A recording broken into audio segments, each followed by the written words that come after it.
જય હિન્દ, જય ભારત. પાછળનો થોડોક વિડીયો જુઓ, બને એટલો શેર કરો અને મારા આઈડીને ફોલો કરો. આપે વિકાસના જે કાર્યો કર્યા એ આપણે જનતા ફિક્સ થઈ. અને બીજો પ્રશ્ન એ કે ચૂંટાયા બાદ આપ વિસાવદરમાં કેટલા દિવસ રોકાણ કર્યા છે એ આપણે જનતાને જણાવો.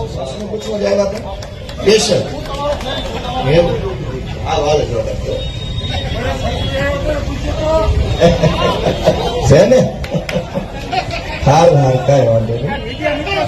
ના કઈ બહુ સારું. બીજું કઈ રહી નથી ને વાહે દોહો નો કાઢતો પછી નો કેતા હાલ્યો. તમારી જેવા જાગૃત માણસો જો ભાજપને 25 વર્ષ સુધી સવાલ પૂછી લીધા હોત ને તો અમારે રાજકારણમાં આવવાનું જ નથી.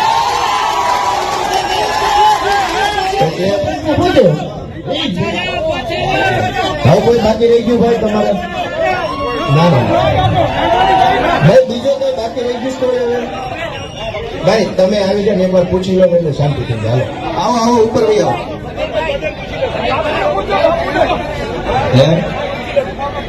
હાલો બે ભાઈ આપણે બધા બે જાઓ હાલો પાટે ચડાવો હાલો પણ તમે ક્યાં પાછા જાવ? ઉભો ઉભા નારા બોલાવો ને તમે મોટા ભૂલી જાઓ. અરે હું તો વયો જ છે, મારું થોડા ઘર છે.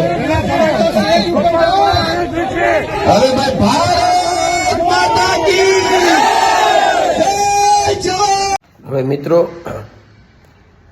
તમે જોયું તો વિડીયોમાં તમે કદાચ જોયું હશે. આ ભાઈ ખોટો તો એવો હું પ્રશ્ન પૂછ્યો, એને રાઈટ જ પૂછ્યું છે કે તમે શું વિકાસ કર્યો છે, ક્યાં વિકાસ કર્યો છે, જેની ઉપર તમે મત માગવા નીકળ્યા છો તો તમે શું વિકાસ કર્યો છે, વિસાવદરમાં તમે શું કામ કર્યું, એને રાઈટ જ પ્રશ્ન પૂછ્યો છે. જો તમે પ્રશ્ન પૂછો તો તમે ગુંડા અને તમે એની બાજુમાં ઉભા રહ્યો તો તમે ખેડૂત.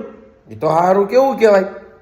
આ તો રાજનીતિ હારી નવી આવી જોવામાં ઘણા સમયથી જોઈ છે. આવી રાજનીતિ નવી આવી, બહુ સારું કહેવાય. લો ગોપાલભાઈ, સારું કહેવાય. લો તમારું કામ. અને પાછા વળી હેઠા ઉતરે એટલે તરત એમ કે ગુંડા છે, આવા નવા ધોળ્યા આવે છે. એટલે બોલો, તમને પ્રશ્ન પૂછ્યું તો આવા નવા ધોળા એવા છે કેમ ભાઈ? તમે પ્રશ્ન દેવો તમને જવાબ દેવો ભી પડે છે મારા ભાઈ?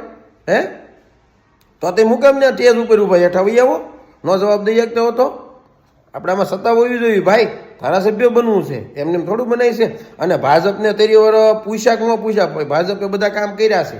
સમજાણું? તમારે અત્યારે મત જોતા છે. તમારા ગામમાં તમારા ભાજપ જ્યાંથી અહીંયા ગુજરાતમાં આવી ને ત્યારથી લઈને કેન્દ્રમાં બેઠી છે. સમજાણું? એટલે બધાનામાં તો છે થોડું. એટલે એ બધાને એટલે એને કેન્દ્રમાં બેહારી છે. સમજાણું? તમારી જે દિલ્હીમાં આવી હતી ને એ વહી ગઈ છે. એટલે એ ધ્યાન રાખો મારા ભાઈ. કારણ કે ભાજપ તો અહીંયા રાજ કરીને ગઈ છે અને પછી